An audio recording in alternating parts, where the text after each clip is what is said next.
kubera ubukangurambaga basigaye batinyuka bakaza kubivuga. Iriya Stockholm syndrome peace yavuze nibyo ni ikibazo cyane cyane iyo bigendanye n'ibi byo gufata abana ku ngufu. Hari igihe duhura na cases zikatugora, ugasanga nk'umubyeyi abonye umwana we ufite imyaka 17 atwite cyangwa 16 cyangwa 15 akaza gutanga ikirego.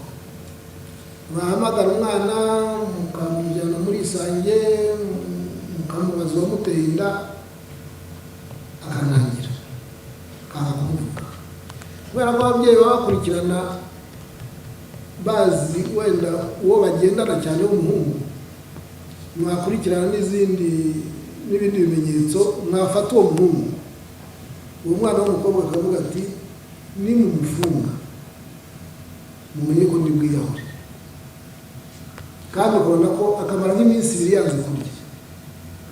Hari ubwo ubutabera umuntu abutangaza, ureka victim akiyahura cyangwa wirengagiza amategeko ukareka uwakoze icyaha.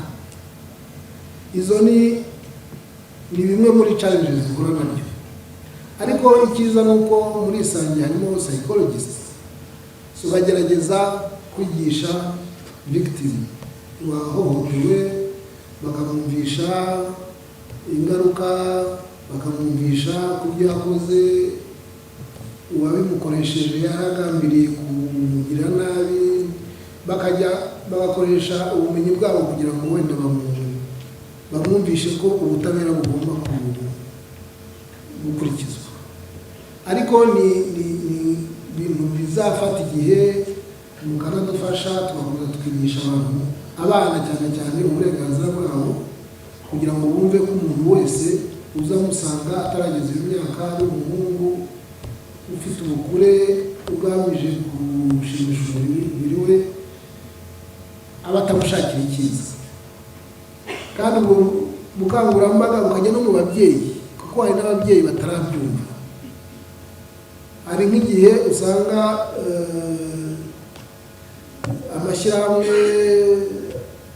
ajya gukurikirana ibibazo by'abangavu babyaye batarageza igihe kugira ngo babafashe, bakagenda bakabakusanya bakababwira muze tubahe ibikoresho, za matera, ibikenewe byose kugira ngo barere abana babo.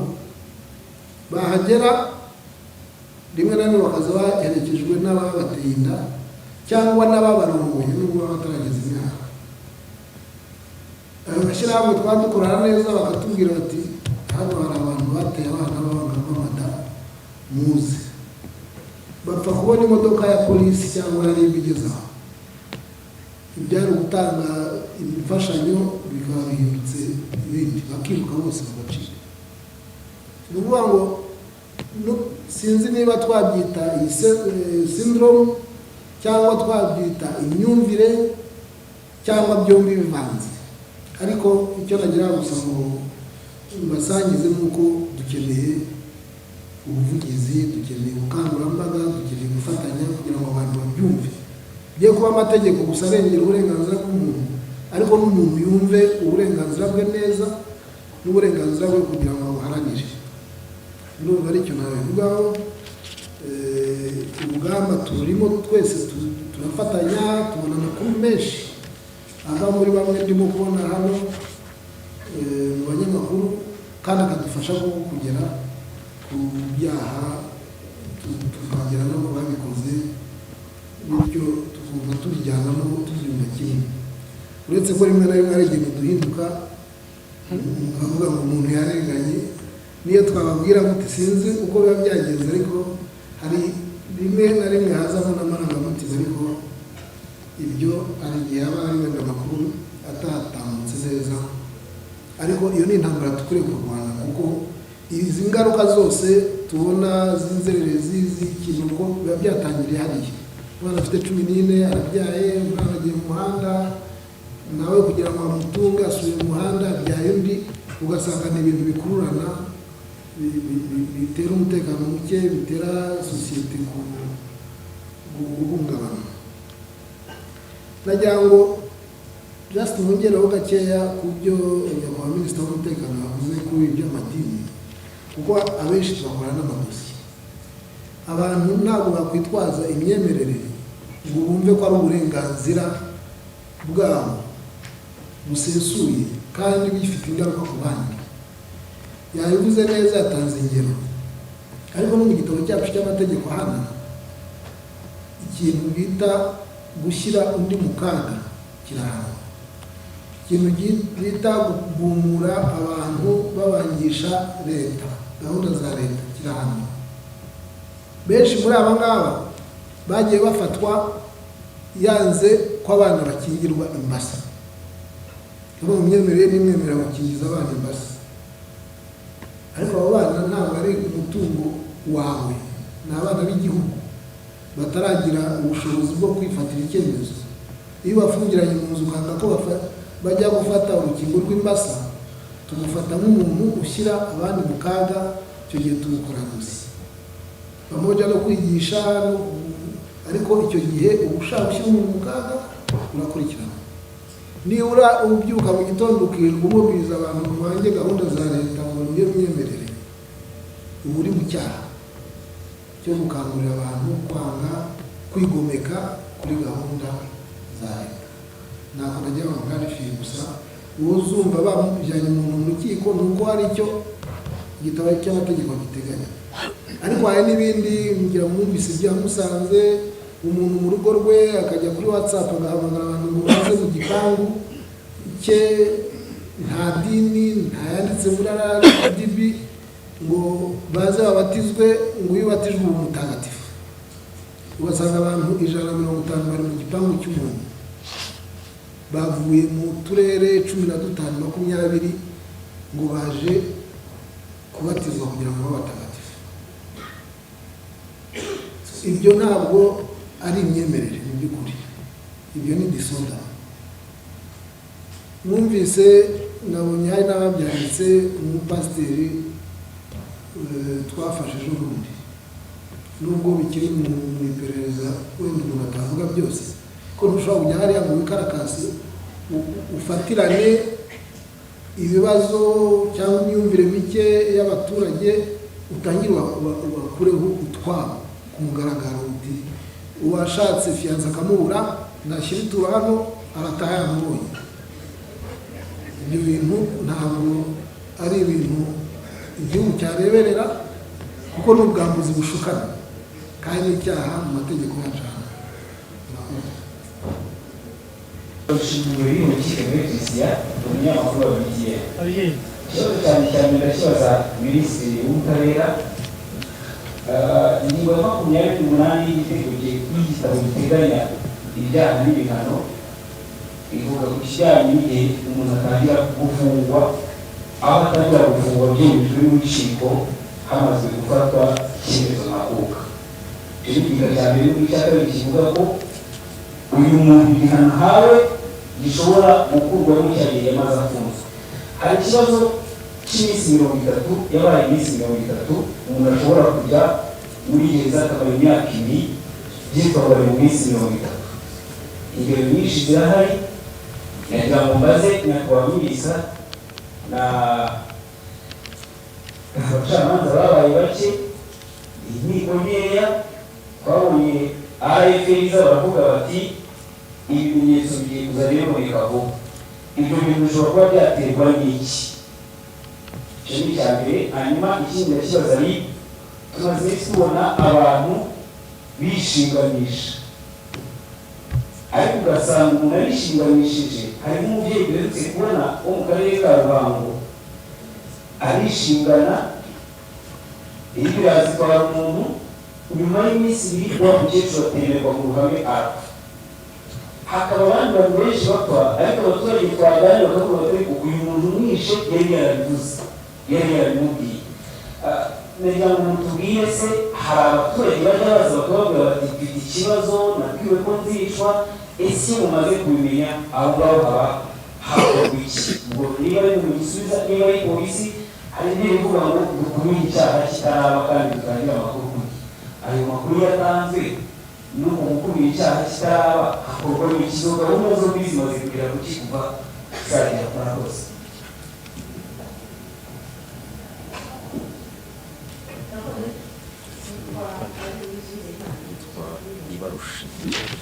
Itwande?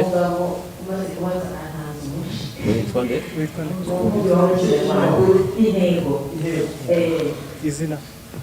Ikibazo yarabajije n'agiyeho ariko mfiteho n'amakuru iyo umuntu yegereye ikigo akayegera akayibwira ko yakwiye kwazishwa kandi aribona ndetse byarangira akazana abantu barayibona ntibigire ikintu kimwe isitabuzweho ariko naribuza cyane cyane n'uburyo ankete zikorwa zo muri ibi mu mabare bigarukeho kubera ko twagiye tubona abantu barega hinagiye ahantu icyaha cyakorewe kandi bahagera wenda muri bwa buryo bavuze n'ubwihanakama ariko abantu b'abafitiri cyangwa abafite umuntu wabo wagize ikibazo ugasanga ntabwo yigeze hagera ukanagendana ntabwo turi kubona abantu baratanga amakuru aho ngaho mubona nta gape irimo mu buryo bukora amankete ntabwo turi umuhanga mu gukora amankete. Hanyuma ikindi kibazo nashaka kubaza kugaragara cyane ku cyo IDP yavuze yigeze agaruka ku bijyanye n'imikoranire y'itangazamakuru kubera ko kuko abanyamakuru uko munabyemeje bafasha mu kurwanya ibyaha ariko ku bijyanye no gukorana n'itangazamakuru igihe abanyamakuru urugero baduhaye nk'umubyeyi uba ufite umwana umuzerezi azi ko ajya ku ishuri cyangwa ko ajya ku ishuri ariko amayutube amasosho media n'itangazamakuru bitandukanye bivuga inshuro nyinshi cyane.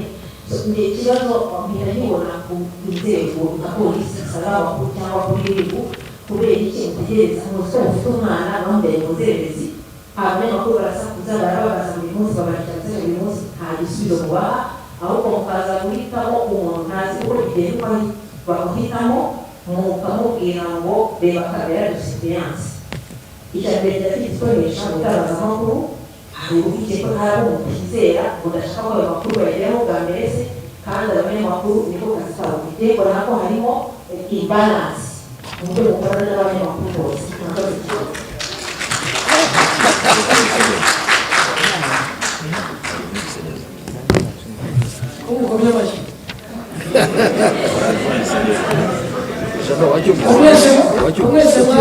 Icyavuze ngo cya imbalance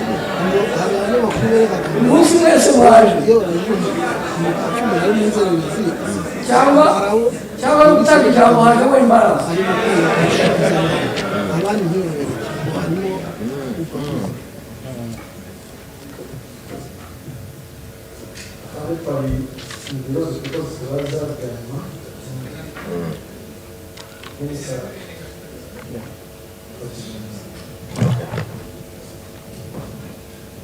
murakoze cyane kuri ibibazo mumaze kubaza.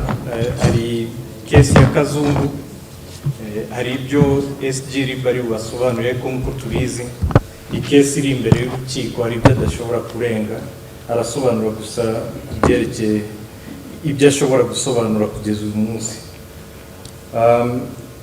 Ku kibazo cy'ubucucike ndaza kukivugaho kubyerekeye ubutabera n'ibikorwa ndetse n'impamvu yabyo. Hanyuma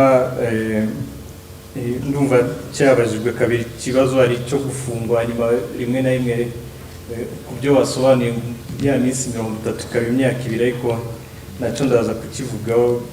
Hanyuma hari icyo cyanyuma tuza gusaba minisita na IGP bakagisubiza cya imbalance.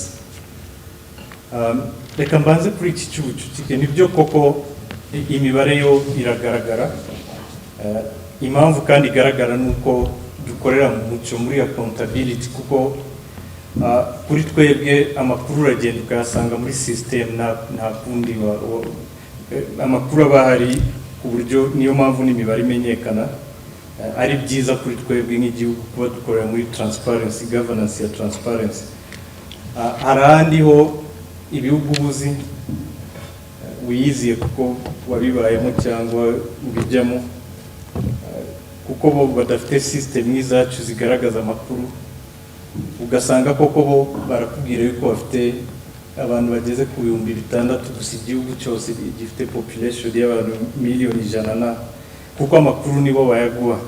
ariko ibyo ni iby'ahandi. Nashaka gusa ko tuganira ukuntu amakuru yacu n'imibare yacu igaragara, ni transparency kandi nziza, ariko ikanadufasha no gukemura ibibazo, kuko iyo ufite amakuru nyayo nibwo ugenda ushaka n'ibisubizo ku bibazo umuntu aba afite.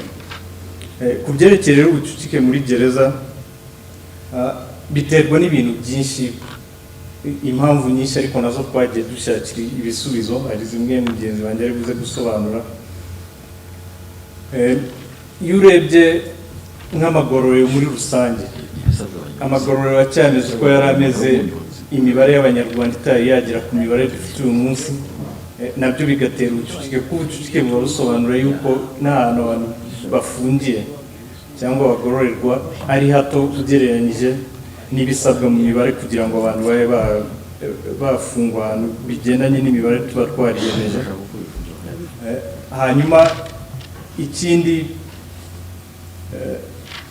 ni uko hari ibyaha byinshi byagiye byiyongera, bimwe na bimwe kugira ngo ube wabigenza bisaba ko umuntu aba ari muri abafunzwe by'agateganyo. Tuvuge nk'ibyaha bya cyber crimes, kwiba ukoresheje ikoranabuhanga. Mu gihe umuntu aba yiba za banki mbere y'uko ikoranabuhanga ribaho, icyo cyaha nta nubwo cyabagaho, ariko umuntu arimo gukurikiranwa ko yibye banki, ukumva yuko yagumya akurikiranwa ari hanze, mu gihe kandi cy'umukurikirana ari ikintu udashobora kuvuga ngo uramubuza, tuvuge arategekwa yuko atarenga imbibi runaka, ariko izo mbibi barazirenga kuko icyo akoresha n'ikoranabuhanga. Ubwo rero bimwe n'ibyo ngibyo ugasanga hari ibyaha byagiye byiyongera bitewe n'ibihe tugezemo uyu munsi, bikanongera n'ibyaha bituma abantu basabirwa rimwe na rimwe kuba bafungwa by'agateganyo. Ibyaha by'ubujura nabyo rimwe na rimwe tuvuge kwiba za telefone mbere y'uko za telefone zigendanwa zitari zabaho, icyo cyaha ntabwo cyabagaho, ariko ubu ngubu buri muntu arazifite, urazigendana, umuntu arayigendana, bayikwambura, hakaba kesa, nyuma rimwe na rimwe bigasa kubera ibisabwa kugira ngo umuntu abe yakurikiranwa, bikaba ngombwa yuko umuntu akurikiranwa afunze by'agateganyo. Ariko nk'uko SCOVIA bivuze, ihame ni uko umuntu aburana adafunze, gufungwa bikaba exception. Niryo hame rinanditse no mu mategeko, ndetse ni naryo hame rikurikizwa hano mu Rwanda. Iyo twumvise za case nyinshi, wenda imibare niyo ishobora gusubiza iki kibazo. Reka dufate yenda nko mu kwezi kwa munani, ku byaha byinjiye muri RIB, abakurikiranwa badafunzwe ni 68 n'ibice 8, ni ukuvuga ko 31 cyangwa 29 n'ibice 2 nibo bakurikiranwa bafunzwe mu byaha byinjiye muri RIB. Urumva abenshi ni abari hanze. Ni ukuvuga rero niba buri gihe usanga batagera kuri 30% ko hari amezi akurikirana, ushobora no gusanga muri system biragaragara yuko abenshi ari abakurikiranwa ibyaha bari hanze. Ariko haba hari impamvu runaka zituma abantu bakurikiranwa ibyaha bari hanze. Nuko biba bigaragara yuko umuntu ashobora kubangamira wenda za investigation ziba zihari, cyangwa evidence zihari, ugasanga umuntu ashobora kugenda akazisibanganya. Ibyo byose nibyo abantu bagenda bagashyira ku munzani, cyangwa ugasanga n'umuntu nta address afite izwi. Ibyo byose nibyo bishyirwa ku munzani mbere y'uko icyo cyemezo gifatwa. Ntabwo icyemezo gusa gipfa gufatwa ngo nuko umuntu ari runaka, nuko twakurebye tukabona uzakika ubutabera. Hari ibintu byinshi abantu bashyira ku munzani. Reka noneho nababwira na realite zacu z'u Rwanda zitandukanye n'ibindi bihugu. Reka mbaho urugero rw'ibihugu, ari igihugu, reka simvuga izina ryacu kubera atari byiza mu rwego rwa diplomasi. Icyo gihugu ni ikirwa.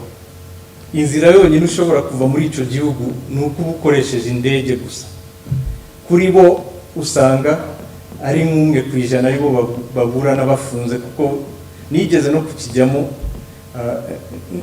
nshaka gukodesha imodoka yo kuzenguruka mbona ntabwo banyatse ibyangombwa byinshi barambwiye bampaye imfunguzo ngo nigendere ndababaze si iyi modoka ko mutaka byinshi nko mu bindi bihugu barambwiye ngo ngaho gerageza uyibe turebe niba uri bushobore kuyiba ariko twebwe ntabwo ariko tumeze dukikijwe n'ibihugu byinshi hari imipaka abantu bashobora gucika n'ibindi byose ugasanga rimwe na rimwe ni ibintu abantu bagomba gushyira ku munzani buri gihe ariko buri munsi objective ari uko abantu baburana batari hanze ari ryo hame kandi riri mu itegeko ariko ugashyira ku munzani ko hari risk rimwe na rimwe iyo ugiye kuri za extreme zimwe na zimwe usanga zishobora kuguteza ibibazo uyu munsi wenda izi nzego zigafata icyemezo yuko buri muntu aburana ari hanze ejo bundi bamwe bagacika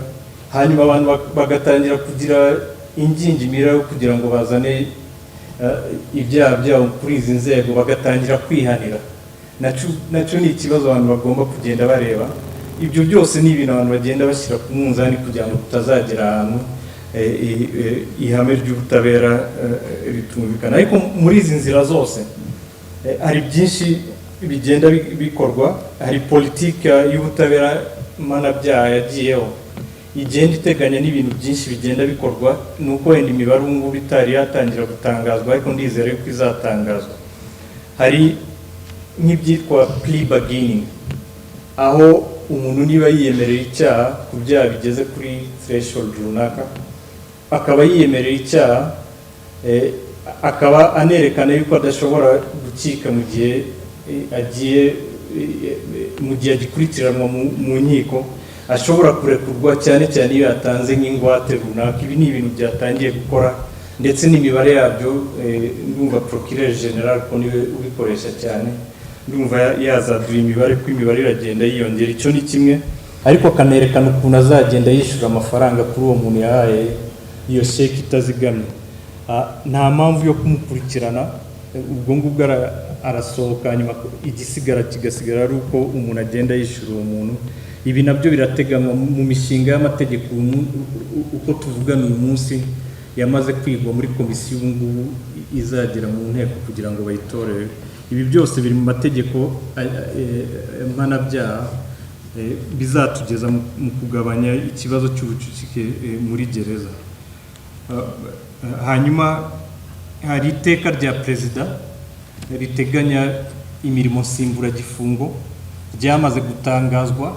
ndetse nzi neza yuko no mu butabera batangiye kwigisha ukuntu rikoreshwa naryo turizera yuko rizagira ingaruka nziza mu kugabanya ubucucike mu magororero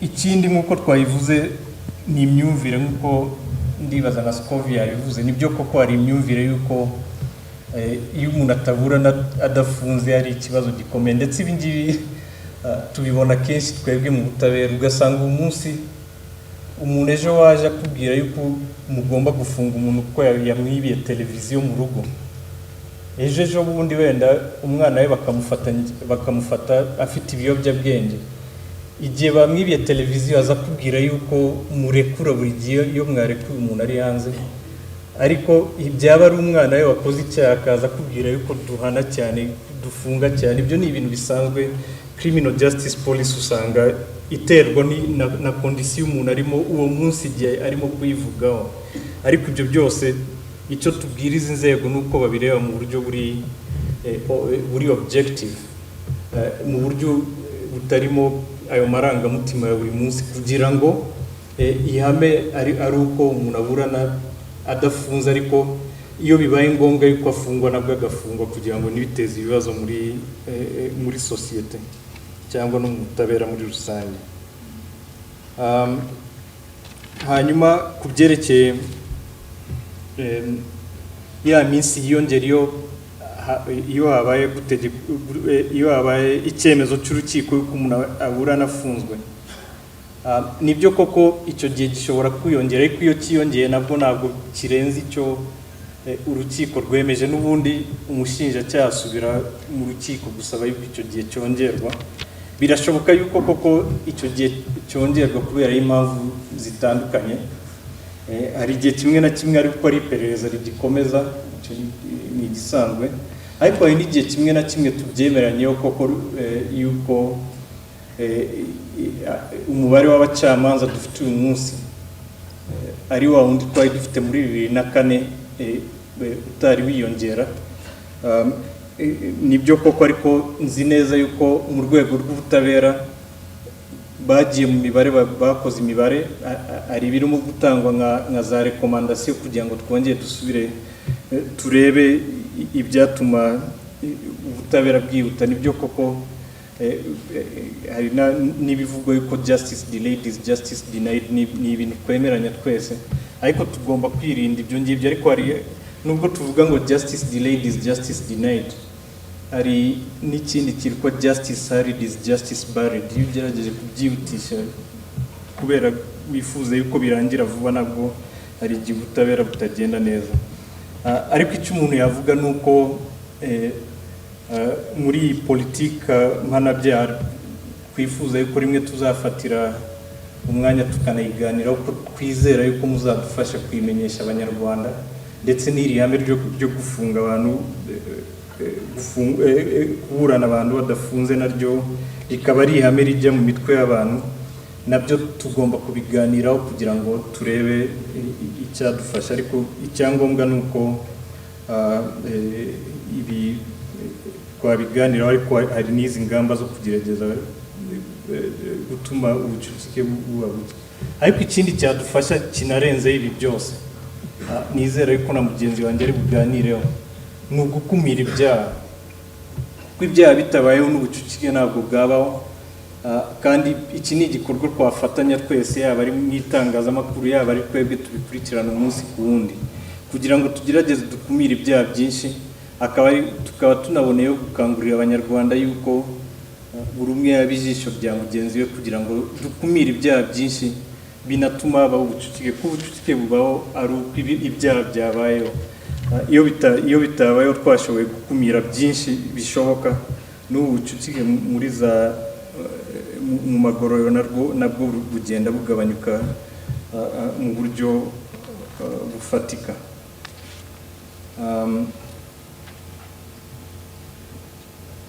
Ndumva ibindi mugenzi wanjye ari bisubize, hanyuma hari n'ibiri gusubizwa na SGR.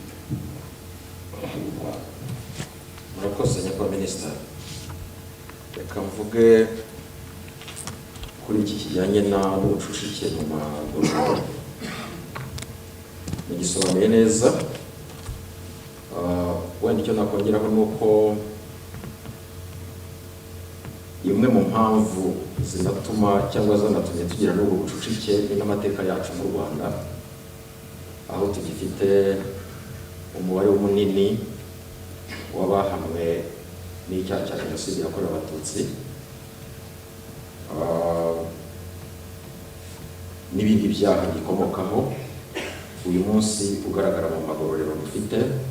Icyo nacyo kiri mu byongera umubare w'abagororwa dufite iwacu. Minisitiri yavuze ku ngamba, nagira ngo nkubwire mu byiciro 4. Icya mbere ni amategeko, icya kabiri ni inyubako zakira abagororwa, icya gatatu n'inyigisho abantu baherwa mu magororero, icya kane ni imyumvire nyine irabari nasoreje, imyumvire muri rusange y'abaturage. Mpereye ku mategeko, uyu munsi ukurikije ibihe twanyuzemo na gahunda ziriho zo kurwanya ibyaha, wasangaga amenshi mu mategeko dufite byendinga asozwa nuko umuntu agejejwe muri gereza, birajyana na ya mwigororero, birajyana na ya myumvire. Umuntu atashyirwa mu igororero ugasanga habayeho out to cry umuntu wanjye ntabwo nahawe ubutabera wakorewe ikosa n'ibindi.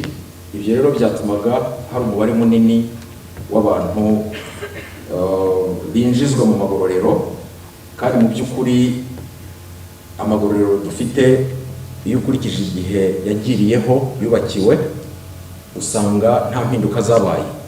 Wenda wavuga Mageragere, ariko Mageragere ni yari 1930 yimutse ijya kuba Mageragere. Mu by'ukuri usanga nta mpinduka zabaye muri za kuri ku bushobozi bwo kwakira abantu mu magororero twari dufite, hejuru y'ibyaha byinshi byagiye bikorwa biturutse ku mateka, noneho no kuzindi ngamba zagiye zifatwa mu rwego rwo guca cyangwa guhana. Ku bijyanye rero n'amategeko hari byinshi birimo gukorwa, harimo n'icyo amaze kubabwira cyishyirwa mu bikorwa ry'imirimo y'inyungu rusange. Uyu munsi iteka ryarasohotse mugiye gutangira kubona, kandi noneho muri iryo teka ubundi byari bimenyerewe abahabwaga igihano cy'imirimo y'inyungu rusange bayikoraga bari muri za camps. Uyu munsi mugiye kubona umubare munini wabagiye kujya bakora imirimo y'inyungu rusange bataha iwabo mu ngo, bayikore iminsi runaka mu cyumweru bataha iwabo, bagira uburyo bakurikiranwa ko ikorwa koko, bagira uburyo bigishwa. Ariko mugiye kubona inkiko zatangiye gutanga mu bwinshi ibyo bihano ku buryo umubare w'abinjizwa mu magororero uzagabanyuka. Hari n'izindi ngamba zagiye zifatwa nk'ibijyanye na conditional release n'ibindi, uburyo byagiye bikorwa abantu bari bujuje ibisabwa kugira ngo babe bahabwa conditional release babisabwa, cyangwa inzego zibafite zibacumbikiye RCS cyangwa izindi nzego zibona bakwiye kuko bagejeje icyo gihe babe bahabwa izo conditional release nk'uko amategeko abigena, kandi bigakorwa kenshi kuko hari ubwo wasangaga kubishyira mu bikorwa bitinda n'ibindi. Dutekereza ko ibyo nabyo bizagabanya umubare. Hari n'ibindi byinshi bigenda bikorwa mu rwego rw'amategeko dutekereza ko bizagira icyo bitanga. Ku bijyanye n'inyubako nabwo buriya bucucike bubarwa ukurikije ubushobozi ama correction facilities amagororero afite bwo kwakira, ndavuga bw'uburyamo, ubushobozi bw'uburyamo amagororero afite ugereranyije nabo ayo magororero arimo kugorora nyine. Ubwo nimo kwirinda kuvuga ngo afungiyemo, kuko ni inyito zagiye zihindurwa n'amategeko bitewe na none n'inshingano uyu munsi RCS ifite kugorora kurenza kurinda nk'uko byari bimeze mu gihe gishize. Igihe gishize zari inshingano zo kurinda gusa, kugaburira, ugomba kurinda ufite ubuzima, ukamurinda ngo atazaturuka kugeza igihano kirangiye. Ariko uyu munsi ugomba kumenya ko uwo ufunze, reka mbivuge gutyo, azageza igihe agasubira mu muryango nyarwanda. Asubiye mu muryango nyarwanda rero ataragorowe, arongera agasubira hahandi. Navugaga rero n'ubwo bushobozi burimo kongererwa bw'abantu bakirwaga, ku buryo uyu munsi ubucucike dufite mu gihe gitoya dukurikije ingamba zirimo gufatwa cyane cyane zijyanye n'inyubako, pourcentage iraba yagabanyutse cyane. Wenda nk'abamusanze mwatubera abahamya, Muhanga, Desembu, Rwamagana, Gicumbi, hari imirimo irimo kugenda ikorwaho mu rwego rwo kongera uburyamo bw'abantu bahagororerwa, bityo mu gihe gito tugatekereza ko ubucucike, pourcentage y'ubucucike umunsi dufite izaba yagabanyutse. Ikindi navuga ni inyigisho zitangirwa mu magororero. Iki kintu gifite imbaraga cyane kuko kirwanya isubiracyaha. Iyo udashyize imbere kwigisha ngo umuntu azasubire mu muryango nyarwanda yaritandukanyije n'icyari cyaramuzanye aho ngaho, arongera agasubira inyuma agakora bya byaha akagaruka, kuko cases nk'izo dufite ni nyinshi. uyu munsi rero hari ingamba zagiye zifatwa zirimo no gushyiraho ibigo twise social integration centers cyangwa halfway homes. Uyu munsi twanatangiye kubaka izo centers, nka Rwamagana twarayitangiye, ariko dufite gahunda y'uko tuzazikwirakwiza mu ntara zose n'ahandi bizaba ngombwa. Abazajya bajyamo n'abazaba basigaje igihe gitoya kugira ngo basubire mu miryango yabo, rwose bategurwe mu buryo bwa nyabwo kujoininga gusubira mu miryango yabo. Uburyo bizakorwa, amabwiriza arahari, ariko bazigishwa, bahabwa inyigisho zo gusubira mu muryango, basurwe n'imiryango, basurwe n'abayobozi y'aho bazataha, abantu batekereze nava aha ngaha niki kizamufasha gusubira mu buzima busanzwe n'ibindi, ku buryo azasohoka atandukanye n'uko abantu bajyaga basohoka bameze. Tugatekereza ko bizatugabanyiriza cases z'isubiracyaha twabonaga zongera kugaruka zigarura abantu mu magororero. Ikindi noneho navuze cya kane ni ibijyanye n'imyumvire.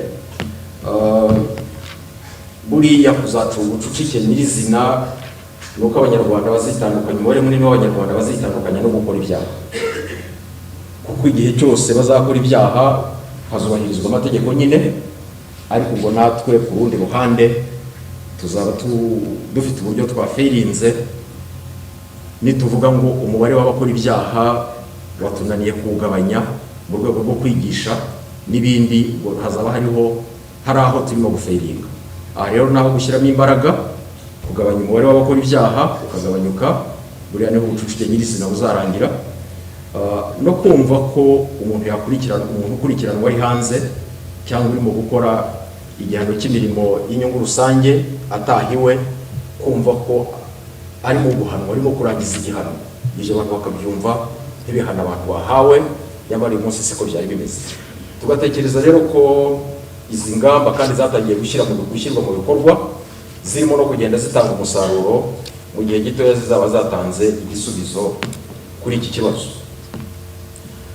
Hari ikindi SCOVIA yavuze kijyanye na transit centers, avuga ati abinjizwamo hari aho bagenda bavugwa ABC D, ariko hakagira n'ahanditse n'undi wese. Ngira ngo ntabwo yarangije uko byanditse nyirizina, wenda umuntu bikoreho comments, nanjye ndi bwirinde cyangwa nizo nakora ntimuzifate nk'aho ariko kuri we yavuze n'undi wese, ariko wenda yayisoma uko bimeze, interpretation twari gufatanya kuyikora. Wenda kuba ntari fite imbere yanjye ntabwo ndi bubivuge mu buryo buri specific ubu impamvu byanditse gutya, ariko impamvu ndimo kubitekereza byaba byanditse gutya ni iyihe, wenda n'abandi baza kunyuzuza. Buriya abajya muri za transit centers hari screening teams zibaho. Ni ukuvuga ngo iyo bagejejwe muri za transit centers, ziriya screening teams zirareba zikavuga ziti ese uyu muntu koko akwiye kwinjiramo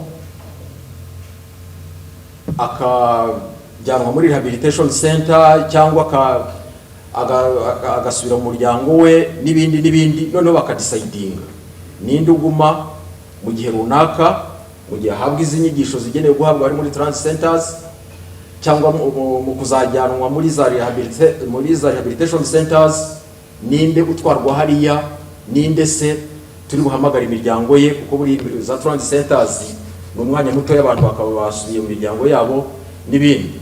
Naho ngaho ahangaha rero icyo mvuga, n'undi wese ntekereza ko aza muri urwo rwego, iyi screening team yasanga ari ngombwa ko yashyirwa aho ngaho, nkabivuga ariko nisegura, kuko ntabwo mfite iryo teko ko ryanditse imbere yanjye, ndifite nabasha kwinterpretinga uburyo rimeze, nkanavuga ariko ko waba bifite hafi nabashobora kunyuzuza niba uko mbivuze atari ko biteye. Murakoze.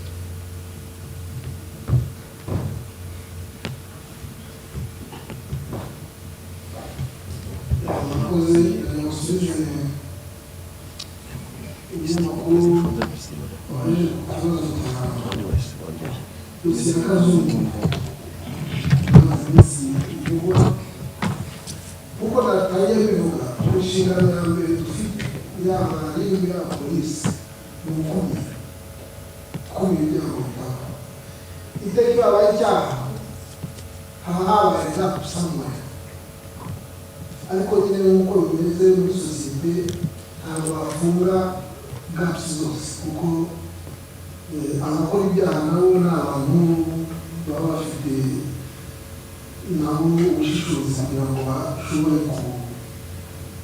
gukora ibyaha badafashwe ariko icyo nababwira ni uko Kazungu ntabwo ari mu bantu urebye amateka ye bari mu bantu bakekwa mu banyabyaha kuko yabayeho ubuzima busanzwe n'abandi bose kugeza igihe yatangiye umushinga we wo kwica abantu akabakuraho telefone akabakuraho amafaranga arabipanga ajya gushakishwa ahantu ha wenyine akikijwe n'imirima idafite abaturage akora ibyo mwabonye yakoze ariko kuvuga ngo nta uburangare bwo iteka icyaha cyose hatabaye uburangare atora ku nzego zose ni ukuvuga ngo nta cyaha cyaba ariko turi muri sosiyete so Kazungu yatoranyije abantu bica yabigambiriye azi ko ari abantu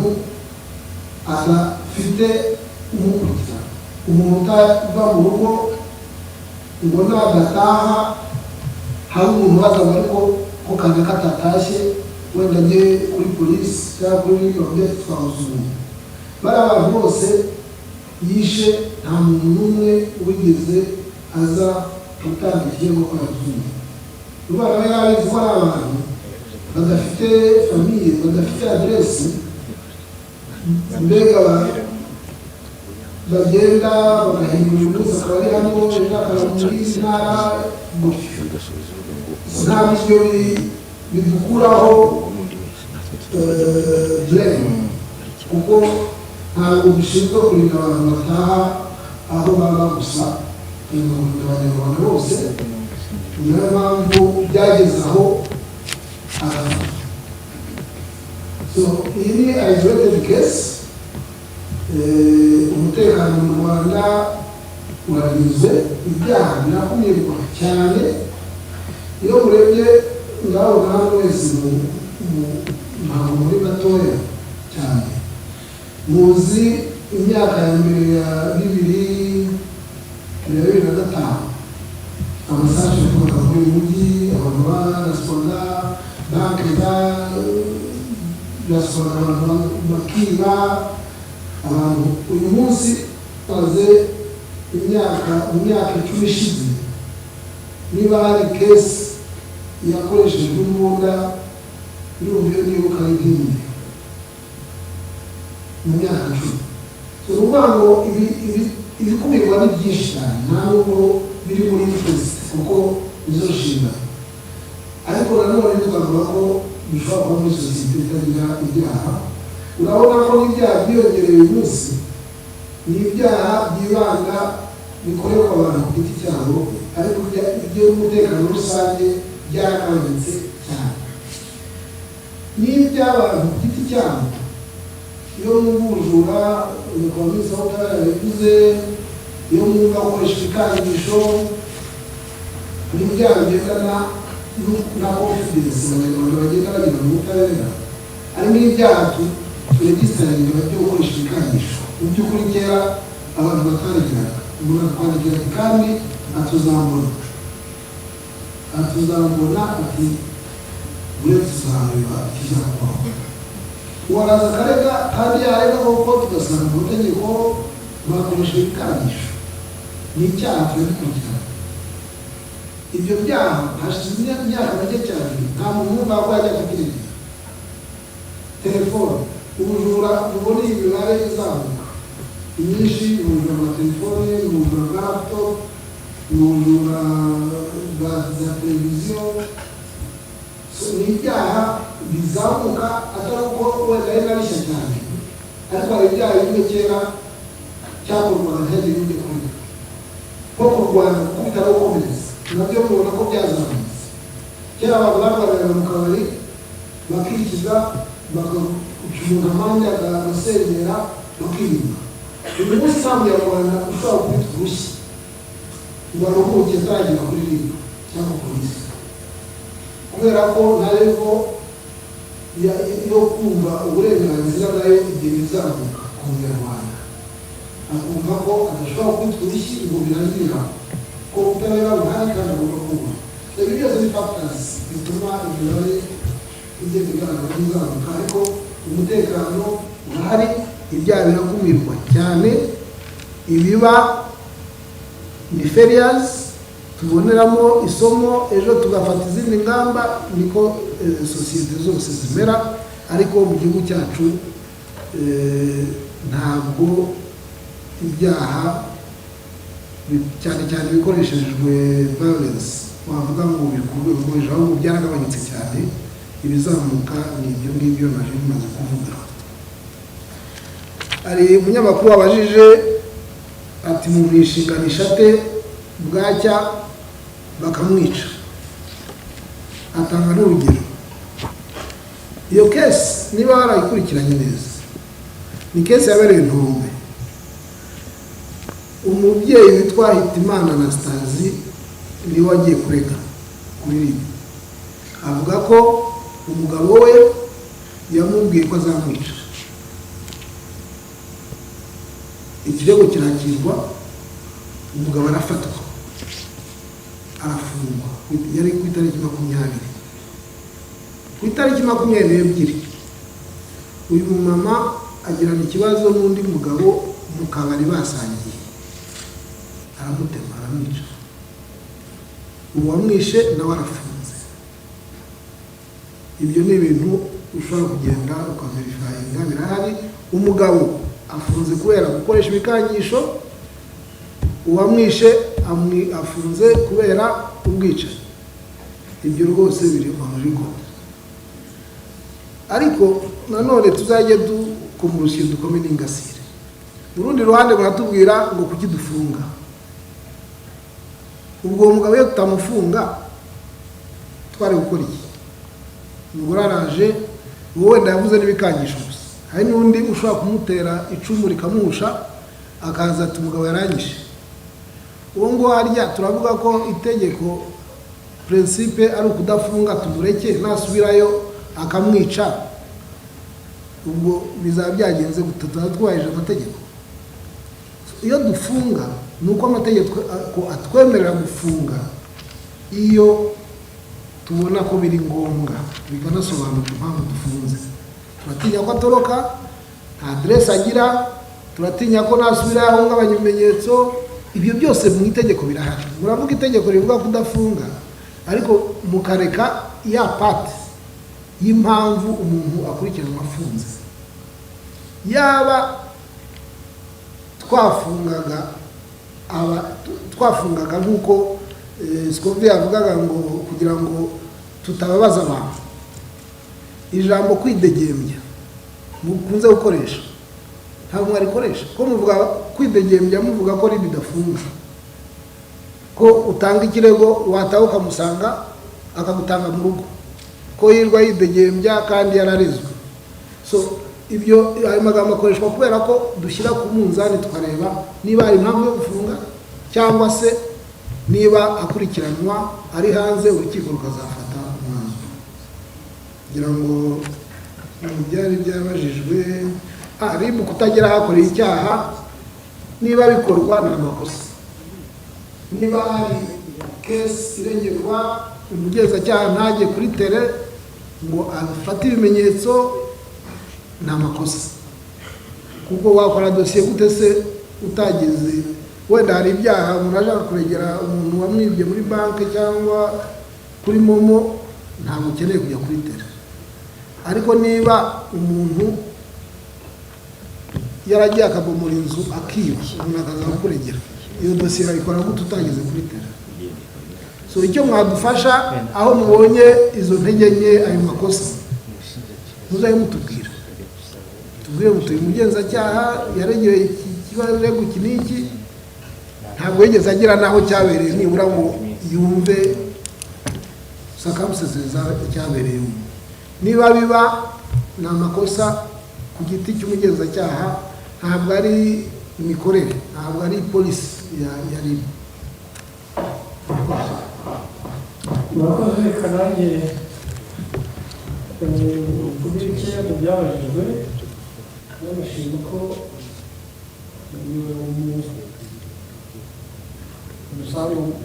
mu basanzwe hano muri Rwanda n'abashinzwe polisi, nanizeze ko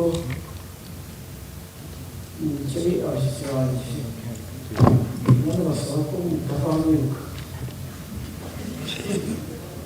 mutinda gato, turaza kubahiriza aya masaha.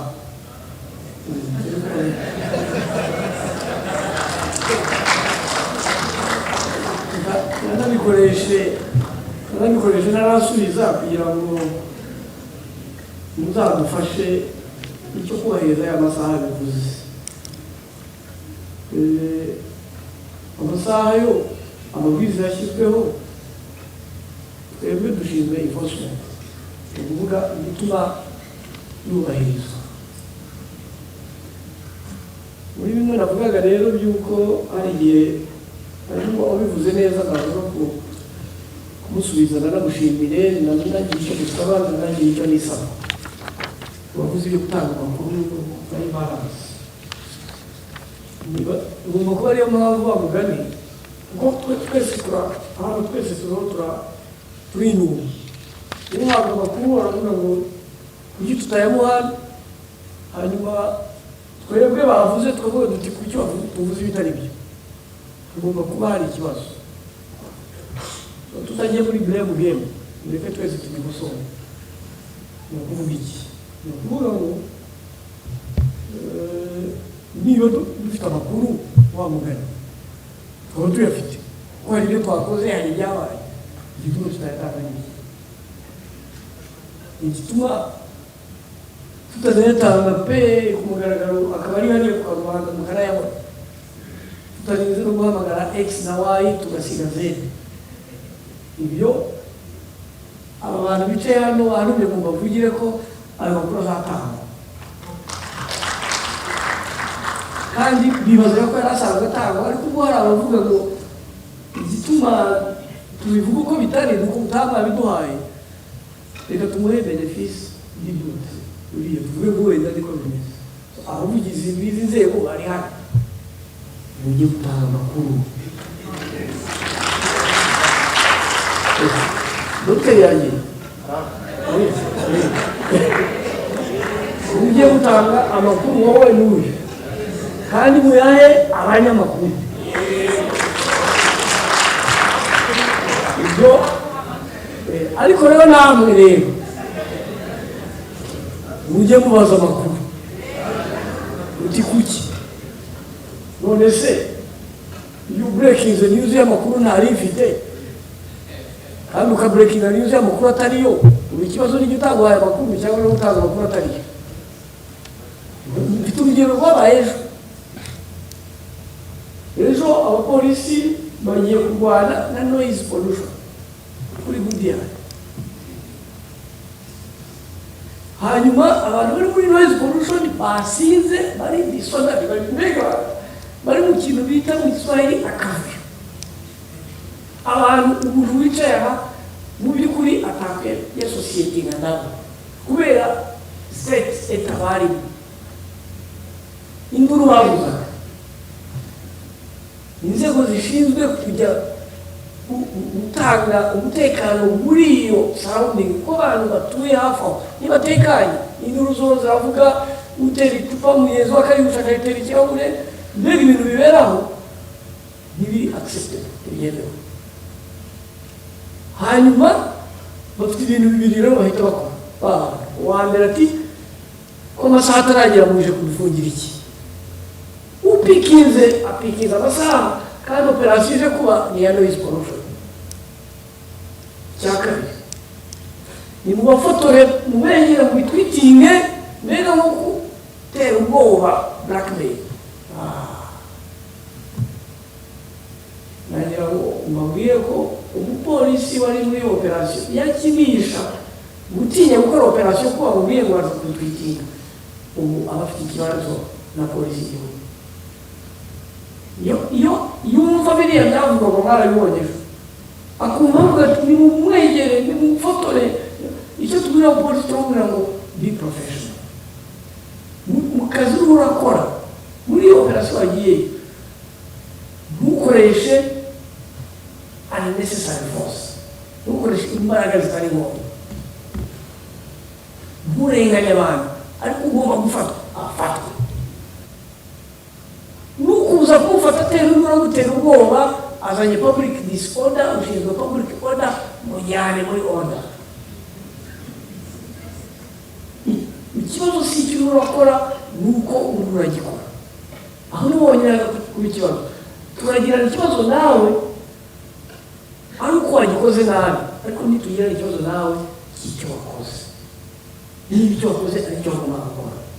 Uwo mwanya umunyamakuru umwe wabonye ararimo nabyumva, umuntu arabivuga ati nimubegere nimubatwitinge. Urumva umuntu uraho n'ubusinzi ejo ubivuga, uranamwumva n'ijwi ntirivayo. Noneho ntakoze eforo nanowe kubera ko uyu mupolisi yasaze ku buryo ajya gufungisha abantu saa yine kandi ababwiriza avuga saa saba. Noneho uwo mwanya bitirendinze ni ukuvuga ngo nimurebe uburyo barengane abantu basigaye bafunga saa yine. Ibyo ni ibintu bashakisha amasegonda, ibyo ni ibintu bakwimiye amakuru kuri iki. Ngiye gusunika ako kantu numva kadasunika, bishoboka ko operasiyo ingana itya, abapolisi bangana batya, n'imodoka zingana zitya, yabariye saa yine kandi amubwiriza saa saba. Impossible. Hagomba kuba hari ikindi ntazi, reka gishake hariya cyangwa ikibazo umuvugizi cyangwa abavugizi. N'igituma nibaza ko amakuru akwiriye kuboneka vuba nuko nibura muri polisi tuba turavuga duti ntabwo ibintu byose byakozwe muri polisi y'igihugu mu gihugu hose bigomba kuvugwa n'umuvugizi umwe.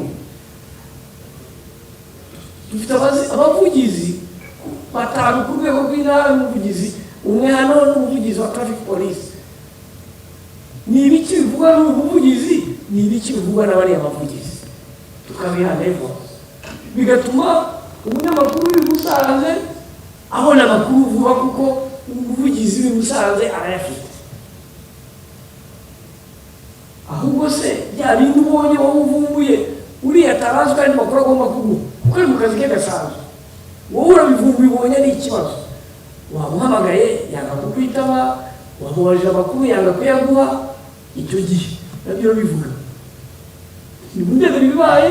Abaturage baravuga ko bazize saa yine kandi bavuze saa saba kandi ari saa yine, nabajije na polisi yanze kugira icyo bivugaho.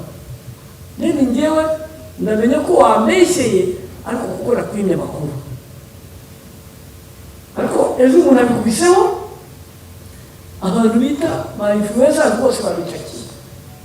Ba bandi wari usanga ubona mu by'ukuri iyo za space maze mfite za account nyinshi nanjye nyabikurikira,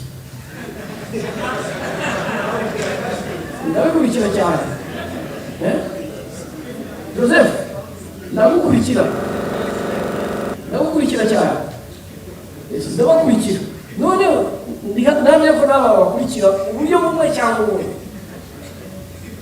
ukabona umuntu usanzwe uyobora space afite logique yapikize cya kintu, afite followers 100,000 yacyangagaje, wamuhamagara ko mu ariko urumva twakora operasiyo ya saa yine kandi ababwiza tugasasaba atuko mwayikoze. Duti se wigeze ugira ubaza kwiyo operasiyo yo gufunga amasaha? Aturetse ko ndabona abaturage babivuze, yes babivuze, turabasazi se bafunga saa yine kandi ababwiza tugasasaba. Muri abasazi ubu ni buki bimenye ko tutari abasazi. None se mwabifungiye iki? Twabifungiye public disorder, twabifungiye noise pollution. Tusakona nakibagiwe, ariko 100,000 wabihaye agahita ati nari umwe ubaye imfura itavuga ati bampaye amakuru ngira ngo wa rusyo n'ingasire SCOVIA yavugaga tuzwumve natwe urusyo ni twe ariko ingasire si twe cyangwa urusyo ni mwe ingasire ni twe twebwe ntabwo mbizi ariko abavugizi banyu namwe mutanga amakuru ariko namwe mu breaking news mugire effort yo kubaza nibura kuko ngiye yibona ibi nabajije umuvugizi none ariko uyu muntu wanditse ibi ko nakurikiye ibyo asanzwe yandika nkabona atari umuntu ubeshyira abantu abigambiriye kuki yabatubeshye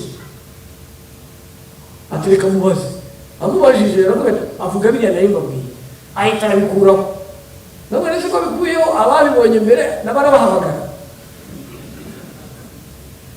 arongera amamara atereka ashyiraho akantu ashyiraho akari moderate gato karwana no kutemera ko yakoze amakosa ariko no kumwumvishinga ko yabikuyeho ndavuga ni ibyo biruta ni nk'abamara umukobwa wavuze iby'ikayonza mwaramwumvise baramwumvise mu gitondo naruze ati kayonza abantu bashize nibagiye n'izina rye kayonza abantu bashize ati bimeze bitya turamuhamagara duti se ko turi kayonza abantu bashize bari byagenze biti kayonza ati nama mwanubonye none se ko wabishyize hanze wumvaga tutari ubibone ati hari abantu bambwiye bari hanze banelefonye ati byagenze bitya ati reka nsubireyo mvuge ko ariko byarangiye abantu babikwirakwije ndetse n'ibyo ugiye kuvuga bamwe ntibashaka no kubyumva ndetse n'ababyumvise baravuga ko ari twe twakubwiye ngo bivuge utyo urumva hari abantu bari hanze umunyamakuru hano ubona amakuru akumva agiye gufasha sosiyete mu kuyatangaza niko bimeze nta bundi bugome nibaza icyo nkanagishima ariko hari undi uri hanze ugiye gupikinga ibyo uri ahantu ugiye gupikinga ibyo umubwiye akabikoresha mu zindi nyungu zigusenya nawe urasitarayikinga baranse ute hagati yo gufasha sosiyete kuko ni byiza n'umuntu kutakwabyuzinga wowe kuko nta na relationship mwari mufitanye yo gusenya wowe ibyawe byari ukubaka none umuntu arabikoresheje ngo agusenye ubwo ni kugira ngo tutite umwuga wacu kandi ibyo birakemurwa na kwa guhana amakuru uyatange abantu uyatange kandi vuba turashaka ko abanyarwanda baguha amakuru vuba ngo dukubire icyaha kitaraba none tukatanze dutize cyangwa ntabwo dutanze ibyo byumvikaneho aba bagabo bombi yewe na jana turabayobora tubahaye amabwiriza mwumva hanyuma ibyo rero twavugaga tumaze iminsi numvaga ashaka kugira icyo tuvugaho mbona bidufashe mumaze kumva za rikasitorazi zahindutse utubari za alimentation zahindutse utubari ukajya muri alimentation ukumva ahantu wari waravuga abantu utazi aho bari nihurira ahantu n'intebe za plastique kandi nimba hari umuntu udashobora kwihisha mu wasinze ni nko kwitaba telefone uvuga kuri mu biro iwawe hari umwana w'imyaka ine aragutamaza arahamagara papa cyangwa mama ku rugi kandi uvugana na bosi kuri mu biro igikurikira bosi arakoze ati wajyanye n'umwana mu biro umusizi nawe rero uri muri alimentation y'ahantu mu nguni hari isaha zigera volume ikagenda izamuka yo kwigisha n'amateka y'intambara atarwanya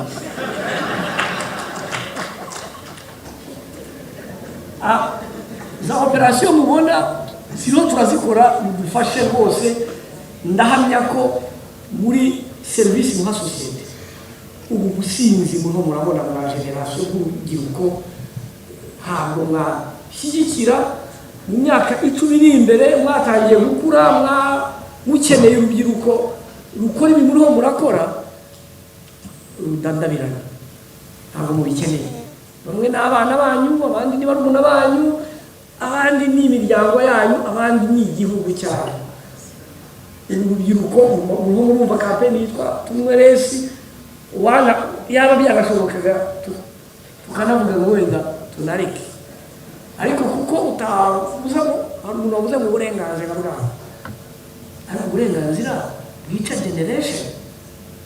Inzoga zo mu marika store, inzoga zo muri alimentation, rika store ifite lisansi, ifitanye isano na rika store, biranditseho ngo ni rika store, ihinduka bare gute.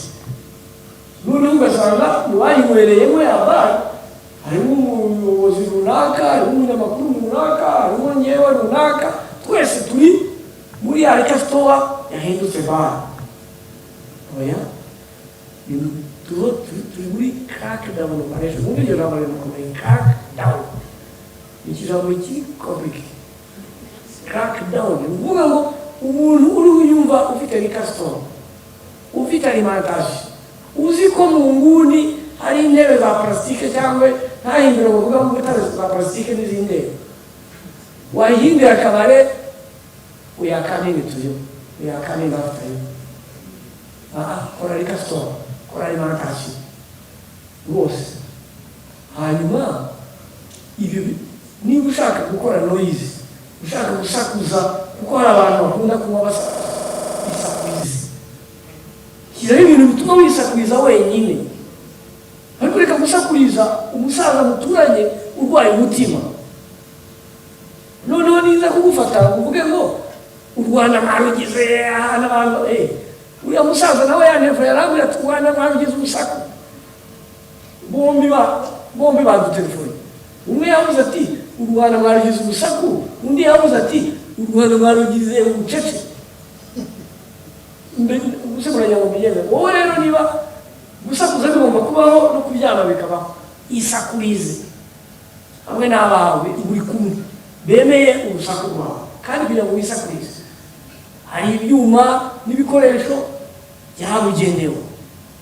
Ariko kujya ku karubanda ukisakuriza, ugasakuriza n'abayisi n'abagenzi, wapi?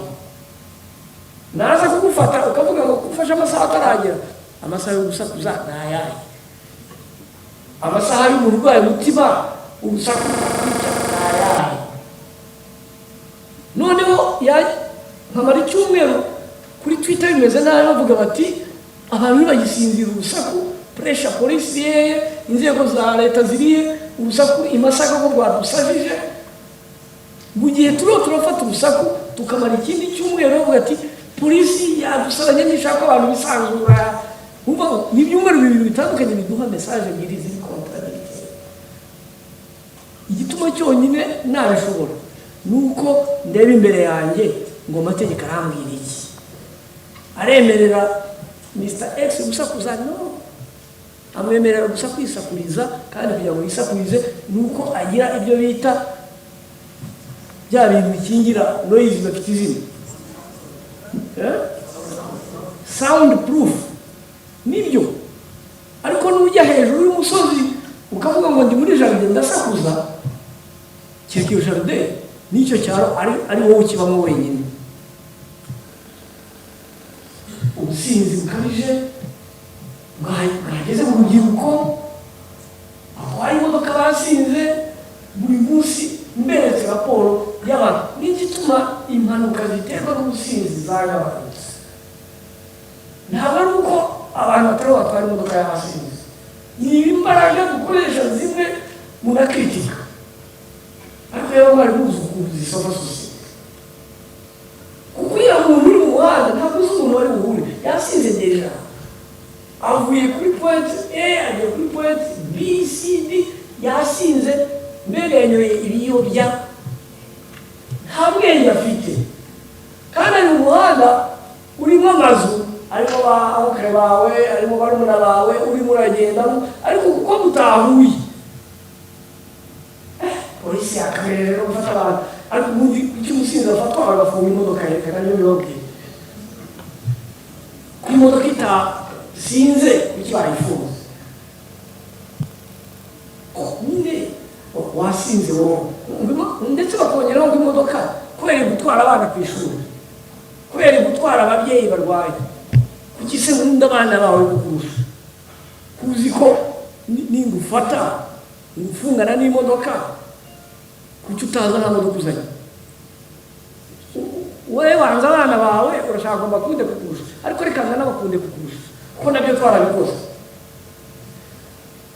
inshuro zose wafungaga umuntu gusa ntibyagabanutse inshuro zose wahanaga gusa utawatse amande ntibyagabanutse uko wagenda wongeraho kimwe havagaho gake hagabanukaho tugera ahantu bigabanuka tubireba icyo cyatumye bigabanuka rero iyo ugikuyeho byiyongera uwo munsi mu bintu bitatu dukora gufunga uwo muntu gufunga imodoka ye kumuca amande inshuro zose dukora test tugakoraho kimwe iyo weekend ikurikira twongeraho kimwe bimanuka tubireba dushinzwe gusova sosiyete umusinzi mu byo ariho arakora harimo kwica abahisi n'abagenzi wowe uravugira nde muri abo bantu uvuye mu kabari yasinze by'ubwenge cyangwa umushyira ku oda akamubika ahantu akamubwira ati uzasubira mu muhanda ubwenge bukora ninde muvugira yewe ndi n'umunyamakuru umwaye guhitamo babiri umusinzi ugenda igituma byagabanutse nuko tubaterurana n'imodoka zabo tukabasindura hanyuma abanyarwanda bakagenda batekanye niyo mpamvu byagabanutse mu bibatubwirira icyo nagira ngo ngire claire hanyuma icyanyuma nagira ngo ngire claire ntangaho navuze ku request aba ku operasiyo zindi za baba basinze ariko mu by'ukuri abana bacu barumuna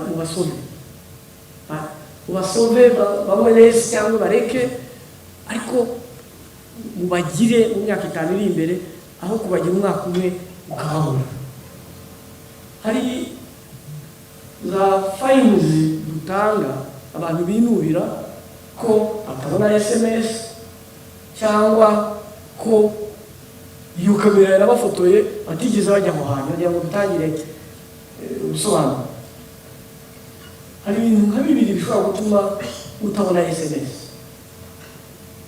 kimwe muri ibyo bibiri gifitanye isano nawe ikindi gifitanye isano nanjye hanyuma ubizeze ko gifitanye isano nanjye kiriho kiragusohoka kandi vuba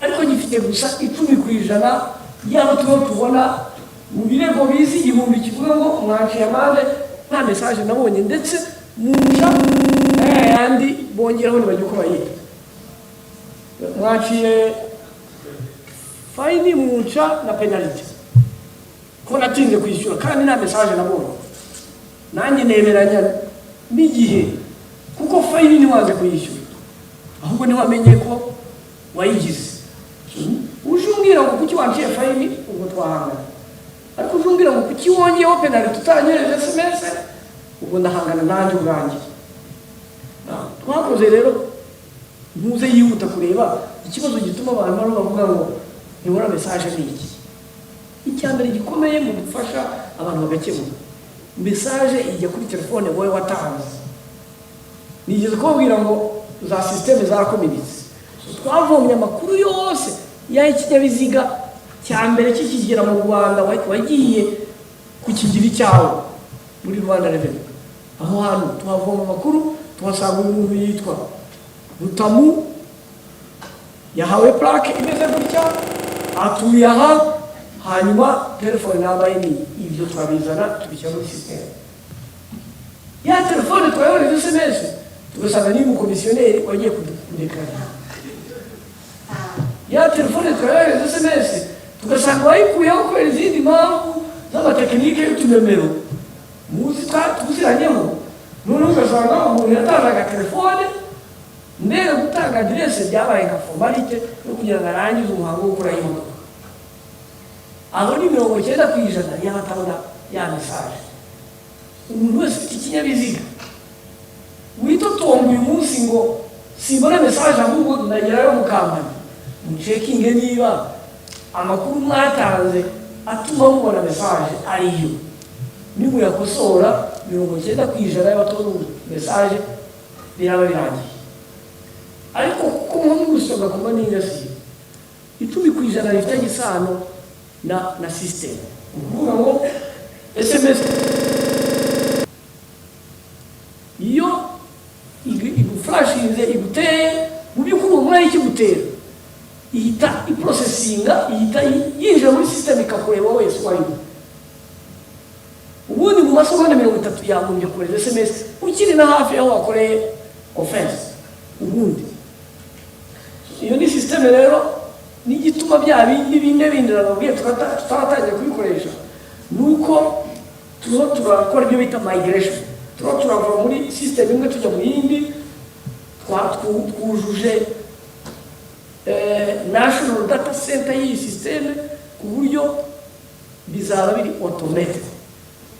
Probleme itukomokaho iyo y'10% ikwiriye gushira vuba aha iyo ntuza, ariko kuko itarashira kuko iyo 10% ari gihari, niyo mpamvu twazanye iriya system yindi aho ushobora kuyicekingira tukavuga duti ubwo tuzi ko 10% ari hari dore ibyo ugasanga hano muri Kigali akagari kitwa Rubengera cyangwa umudugudu, so bakakubwira ngo ku isaha iyi ku itariki iyi ufashwe na kamera ya Rubengera, ugahita ujya kwitwita ati nabera sinanyira ku kibuye nukwita ariko bahita bandika ati nabera sinanyira Karongi none abantu barasaza.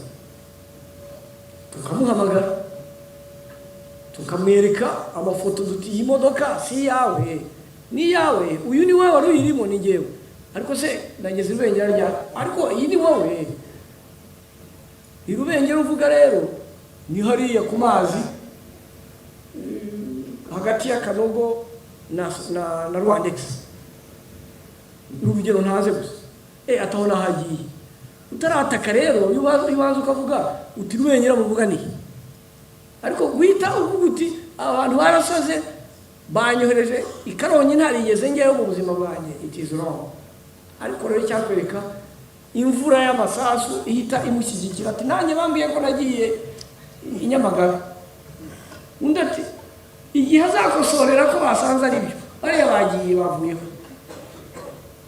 Icyo turi buhindure ni ukwita ikamera izina rifitanye isano na district gusa. Biragoye ko Gasabo irimo amakamera menshi, nuvuga ngo ufata Gasabo ubwo turavuga Rubengera Gasabo wenda kugira ngo bigire umuntu wo muri IT uraha abyumve tubikore tugabanye uko kwitutumba kuko gufite n'ishingiro. Nagira ngo rero banyakubahwa minisitiri ubwo ari igihe nyir'urugo n'ubwo atari igihe usoza iki kiganiro nishyira hano mbabwire ko nakunze bano bantu kandi ndabizi ko nabo badukunze. Nagira ngo rero kuko ntazi uko muri busoze nuko bisa n'ibigire mbabwire ko kubera nabakunze nabo badukunze mutaducika nabo ntibaducike, tuze guhurira hano tuganire nk'abakundanye, hanyuma amasaha nagera tudasakuriza bari hepfo, kandi amasaha nagera tugende twemye kandi dutware imodoka twuje ibyangombwa cyangwa dutwarwe. Ndabashimiye.